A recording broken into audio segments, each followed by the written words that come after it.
തീരുവ വിഷയത്തിൽ പരമാധികാരം സംരക്ഷിച്ചേ നിലപാട് സ്വീകരിക്കൂവെന്ന് വ്യക്തമാക്കി നരേന്ദ്രമോദി സർക്കാർ.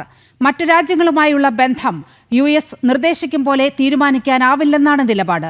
സംയമനത്തോടെ സ്ഥിതി കൈകാര്യം ചെയ്യാനാണ് ഉദ്യോഗസ്ഥർക്ക് നിർദ്ദേശം നൽകിയിരിക്കുന്നത്. ഇതിനിടെ വിഷയത്തിൽ ഇന്ത്യക്ക് പിന്തുണയുമായി ചൈന രംഗത്തെത്തി.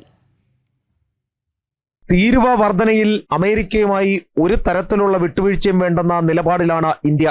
രാജ്യത്തിന്റെ പരമാധികാരം സംരക്ഷിക്കുമെന്നും വ്യാപാര പങ്കാളികളെ തീരുമാനിക്കുന്നതിൽ US ഇടപെടേണ്ട എന്നും ഇതിനോടകം വ്യക്തമാക്കിയിട്ടുണ്ട്.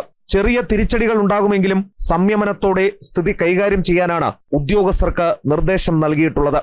ഇതിനിടെ വിഷയത്തിൽ ഇന്ത്യക്ക് പിന്തുണയുമായി ചൈന രംഗത്തെത്തിയിട്ടുണ്ട്. അമേരിക്കയെ ഭീഷണിക്കാരനെന്ന് ചൈനീസ് അംബാസഡർ ഷു ഫെങ്ഹോങ് വിശേഷിപ്പിച്ചു. നിലവിലെ പ്രതിസന്ധി മറികടക്കാൻ ചൈനയുമായും റഷ്യയുമായും ബ്രസീലുമായും ഇന്ത്യ ചർച്ചകൾ ആരംഭിച്ചു കഴിഞ്ഞു. റഷ്യൻ പ്രസിഡന്റ് പുടിൻ വൈകാതെ ഇന്ത്യ സന്ദർശിക്കും. ഈ മാസം അവസാനം ചൈനയിലെത്തുന്ന പ്രധാനമന്ത്രി നരേന്ദ്രമോദി ഷീ ജിൻപിങ്ങിനെ കണ്ടേക്കും. ഇന്ത്യക്കൊപ്പം 50% തീരുവയുള്ള ബ്രസീൽ പ്രധാനമന്ത്രിയുമായി നരേന്ദ്രമോദി ചർച്ച നടത്തി.